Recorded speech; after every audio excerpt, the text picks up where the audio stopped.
Comparaison, manque de considération, mépris, jugement, nous manquons tous parfois de bienveillance envers nous et envers les autres. Faire preuve de bienveillance au quotidien n'est pas chose aisée. On s'agace, on s'impatiente, on exige. Ces différents comportements entravent l'indulgence. Notre mental est en permanence envahi de phénomènes, d'émotions, de peurs qui amènent à nous juger et à juger l'autre. C'est en observant nos propres jugements qu'on peut modifier notre façon de penser pour laisser plus de place à la bienveillance qui est la clé de notre coévolution. Aujourd'hui, je vous propose de rencontrer Géraldine, connue également sur Instagram à travers son compte P-Harmonie. Géraldine est médium, thérapeute en communication animale, mais aussi autrice de livres. Son prochain livre, intitulé Mon journal de bienveillance, va sortir en 2023 aux éditions Très Daniel. La bienveillance est le thème que nous avons choisi de vous partager. Comment développer cette qualité pour apporter plus de douceur, de respect et d'indulgence dans nos vies. Bonjour Géraldine. Bonjour Candice. Comme je l'ai annoncé en introduction, le thème de cette interview est la bienveillance. Peux-tu nous dire en quoi ça consiste ? Je me suis aperçue depuis des années, parce que comme je suis thérapeute Reiki, praticienne Reiki au départ, je me suis aperçue que les gens, quand ils venaient au cabinet et qu'ils viennent au cabinet, le plus gros problème, c'est qu'ils ne s'aiment pas, en fait. Et en fait, la base de cette vie, pour moi, c'est d'apprendre à s'aimer. Parce qu'en fait, si on ne s'aime pas, de toute façon, on n'est pas bien dans son corps physique, on n'est pas bien. Et puis, on envoie des vibrations assez négatives aux autres. Et donc, en fait, c'est le serpent qui se mord la queue, quoi. Ça tourne en rond. Et je suis persuadée qu'en fait, le monde tourne mal à cause de ça. Donc, la bienveillance, c'est d'abord apprendre à s'aimer. La première chose, c'est ça. Et après, si on veut un petit peu épurer, c'est apprendre à faire attention à notre environnement, à ce qu'on fait par rapport à soi, c'est-à-dire les paroles. Rien que les paroles, c'est hyper important. Combien de fois on est toutes passées par là et tous passés par là. Oh, ce que je suis bête. Oh non, mais je vais jamais y arriver. Ça fait partie de la bienveillance envers soi déjà. Ça commence comme ça. Ce qu'on va se faire dans la journée, si on se fait des journées de fou, on se lève à 6 heures du matin et qu'on arrive le soir à 20 heures et qu'on ne prend pas un moment de pause pour soi, on se maltraite. Donc ça aussi, c'est de la bienveillance envers soi. Voilà, déjà quelques exemples qui sont quand même fondamentaux parce que tous les jours, je rencontre des gens comme ça. Y a-t-il des bienfaits à être bienveillant ? Ah bah, forcément, puisque pour moi, tout est vibration. Donc, si on est bienveillant envers soi-même, on sera forcément bienveillant avec les autres. Et dans une journée, c'est simple, quand vous êtes bien en forme, épanoui, vous rencontrez systématiquement des gens comme ça. C'est comme si on les attirait comme des aimants. Donc, la journée va bien se passer, forcément. Et vous allez être bien et il n'y a que des choses positives. Donc, voilà, c'est essentiel. Comment cultiver chaque jour de la bienveillance ? J'ai écrit un livre, tu le sais, sur ça. J'ai mis en place des techniques que j'ai rassemblées depuis plusieurs années, que j'ai utilisées, et des exercices. Et on peut faire attention à ce qu'on dit dans la journée par rapport à soi. C'est-à-dire, et même les pensées, parce qu'il n'y a pas que simplement la parole, il y a en premier la pensée. Qu'est-ce que je vais penser? Et l'exercice sympa à faire, c'est déjà noter tous les jours, pendant plusieurs semaines, regarder toutes les pensées, alors colonne positive, colonne négative, et regarder combien de pensées positives et combien de pensées négatives on a. Et on se rendra compte qu'au bout du compte, qu'est-ce qu'il y a de pensées négatives? C'est hyper important déjà de purifier ses pensées. Je sais que c'est pas toujours facile, puisqu'en plus on est dans un monde où finalement on nous balance que du négatif, rien que les informations. J'ai jamais entendu de bonnes nouvelles, alors qu'il y a des bonnes nouvelles sur Terre tous les jours, mais on se concentre que sur le côté négatif. Donc déjà, cet exercice de purifier ses pensées. Et après, le deuxième exercice que je conseillerais, c'est de les transformer en positif. Donc reprendre sa pensée négative et dès qu'elle nous arrive, hop, la transformer. Et toujours avec des phrases sans négation. Est-ce que le cerveau, il n'enregistre pas le pas? Poser une pensée au présent, claire et sans négation. Déjà, c'est hyper important. Ça, c'est connu depuis, je ne l'ai pas inventé, hein, c'est quelque chose qui est connu depuis des années, mais très peu de personnes y pensent. Donc, j'ai déjà rien que ce petit exercice. Après, il y en a plein d'autres. Je ne vais pas tout dévoiler. As-tu des clés à nous donner dans les situations où justement on manque de bienveillance ? J'ai récupéré une technique qu'on utilise normalement pour d'autres choses, pour de la protection. Et moi, j'ai eu l'idée de proposer cet exercice. Alors, imaginez une bulle en face de soi, mais cette bulle-là, moi, je la mets en matière. Imaginez en fait la poche qui nous recouvre quand on est bébé, parce que là, on se sent vraiment en sécurité. Et donc, moi, je mets de la matière dans cette bulle. Ce qui serait bien, c'est de la prévoir avant, l'imaginer, la visualiser avant. Et dès qu'on se sent attaqué, bah, paf, s'engouffrer dans cette bulle, dire, bah, de toute façon, là, il m'arrivera rien. Et puis, la meilleure chose à faire, c'est de ne pas répondre. Parce que, en fait, c'est une histoire de combat, de langage. Et ce que vous n'imaginez pas, c'est que si vous renvoyez de la négativité à ce qu'on vous a renvoyé, et ben, en fait, on se reprojette sans arrêt l'un et l'autre. C'est un combat de vibrations négatives, en fait. Donc là, la meilleure chose à faire, c'est de se taire, penser à rentrer dans cette bulle, et c'est tout. Et en plus, ça va complètement déstabiliser l'autre, parce que l'autre, quand on parle pas, il comprend pas. Vous lui renvoyez pas de la haine, et à la limite, même presque penser, je te renvoie. Alors là, c'est très, très difficile, hein. C'est, je conçois que c'est très difficile, mais penser, je te renvoie plein d'amour. Je suis dans ma bulle et je te renvoie plein d'amour. Voilà. Tu me disais aussi qu'il fallait apprendre à se responsabiliser face à un événement ou à une situation vécue et que le fait de se responsabiliser, c'est être bienveillant avec soi-même. Est-ce que tu peux nous en dire un peu plus à ce sujet? En fait, il faut apprendre, je pense que ce qui est important aussi avant tout ça, c'est apprendre à se responsabiliser. Arrêter de dire que c'est toujours à cause de l'autre ou à cause de l'événement qu'on est mal et pas prendre ses responsabilités. Ça aussi, c'est très difficile à l'entendre parce que de toute façon, alors si on va prendre un événement, on va dire oui, ben, des fois dans la vie, il y a des événements, voilà, ben, ça, j'y peux rien. Mais le fait de le prendre négativement et de être en colère et de le voir tout encore plus en négatif que ça, est-ce que ça va arranger l'événement? Non, mais qu'est-ce que ça va faire de plus? C'est nous ramener de la souffrance en plus. Donc, prendre ses responsabilités, à ce moment-là, on a le choix. Effectivement, on n'a pas le choix sur l'événement qui va nous arriver.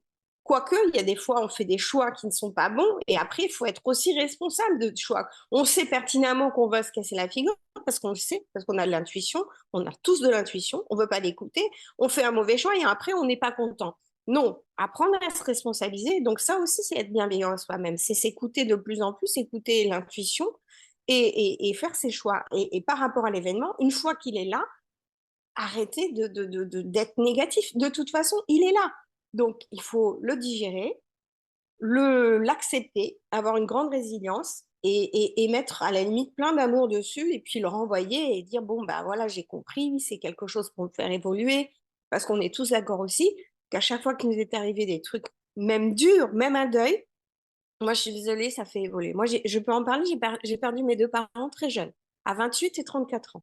Donc, j'aurais pu rester en colère et dire que la vie est injuste avec moi. Non, j'ai pris ça comme, bon, ben, c'est un événement douloureux, certes, mais quelque part, ça m'a propulsée ben, en avant parce qu'en fait, ben, j'ai plus personne au-dessus puisque mes parents sont décédés, donc c'est moi la prochaine personne et ça m'a fait avancer, ça m'a fait prendre des responsabilités. Je dois dire que oui, c'est triste. Bon, après, moi, j'ai pas assez de conscience de dire ils sont plus là. Moi, ils sont avec moi. Je suis médium, donc ils sont avec moi. Mais ça m'a fait progresser. C'est dur à dire. Et puis, j'ai aussi la preuve, parce que j'ai travaillé avec des mamans qui ont perdu des enfants. Et ben, je peux vous dire que ces personnes ont transcendé ce malheur en quelque chose de positif. Et franchement, toutes les deux, waouh, elles ont réussi. Il y en a une, elle a même passé son DU de aide-soignante alors qu'elle avait rien à 50 ans. L'autre, bah, le miracle est arrivé alors qu'elle pouvait plus avoir d'enfant. Elle a eu un petit miracle de bébé.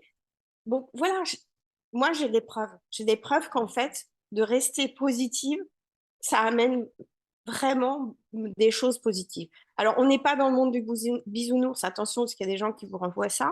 Moi, je dis concrètement, je l'ai vécu. Donc, comme je l'ai expérimenté et que j'ai vu des personnes l'expérimenter, je peux dire que oui, changer son attitude par rapport à l'événement, ça change beaucoup de choses. Quelles sont les limites de la bienveillance? Alors, les limites, c'est d'accepter tout de l'autre et d'accepter tout. Alors là, c'est parce que on projette quelque chose de différent. on n'est pas forcément, quand on est comment dire, dans ce mood-là, c'est qu'on est souvent bienveillant avec les autres, mais qu'on s'oublie soi-même. Et ça, c'est souvent des personnes qui veulent pas se retrouver en face de soi-même et qui, pour oublier leurs problèmes et leur mal-être, vont compenser et être extrêmement bienveillants avec les autres. Sauf que c'est pas la solution. Moi, je dis que ça commence d'abord par soi. On se remplit d'amour, on va chercher cet amour au fond de soi parce que tout le monde l'expérimente, c'est jamais à l'extérieur, c'est pas à travers un compagnon, c'est pas à travers un achat compulsif, c'est pas à travers le matériel qu'on va se remplir d'amour, c'est vraiment chercher la source au fond de soi. Donc d'abord travailler sur soi, se remplir de cet amour, être extrêmement bienveillant et après on peut.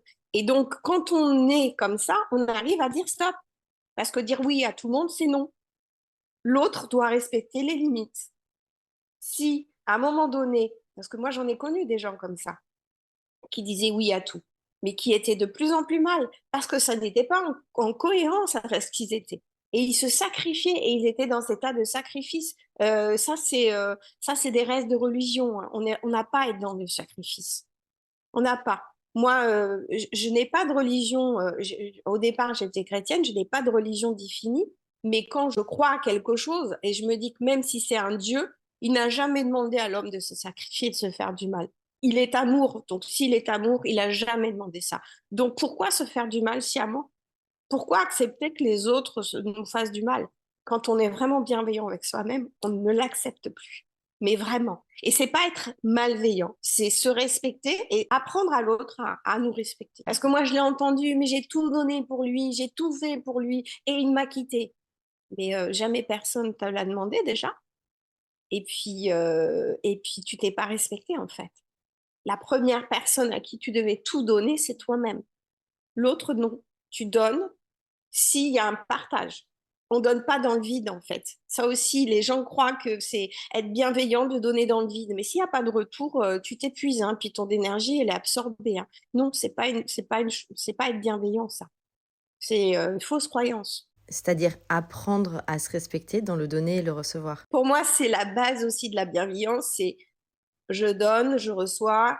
C'est un flux équilibré. Pour moi, de toute façon, dans la vie, tout doit être équilibre. Les extrêmes ne sont jamais bonnes et tout doit être équilibre. Peut-on être ferme et bienveillant, notamment au niveau de l'éducation des enfants? La bienveillance commence au niveau de l'éducation parce que je trouve que nous sommes dans une société où on ne nous a pas appris à s'aimer. On nous apprend en fait à être en guerre avec nous-mêmes. Et ça vient dès le départ, dès notre éducation.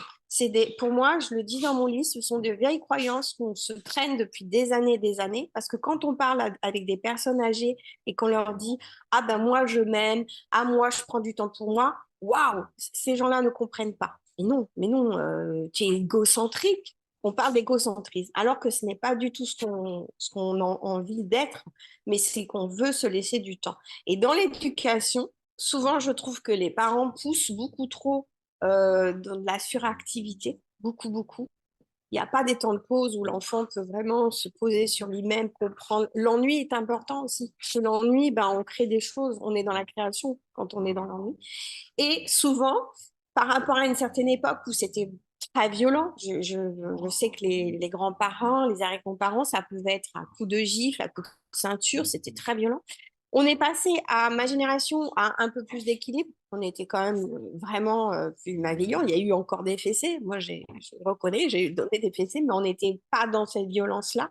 Et là, on est dans une génération où on dit oui à tout. Et je pense pas que ça soit un bon équilibre. Et on montre son amour en étant trop.